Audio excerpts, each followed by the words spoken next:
Station WWG57.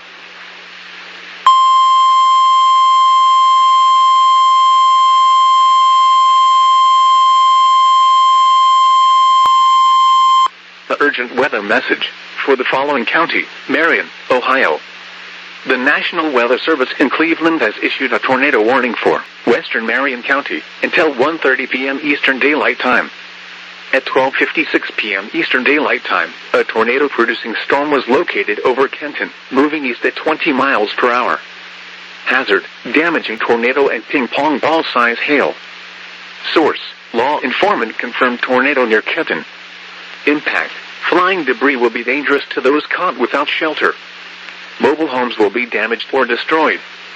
Damage to roofs, windows, and vehicles will occur. Tree damage is likely. This tornadic storm will be near Labrew around 1:25 p.m. Eastern Daylight Time. Other locations impacted by this tornadic thunderstorm include Green Camp and New Bloomington.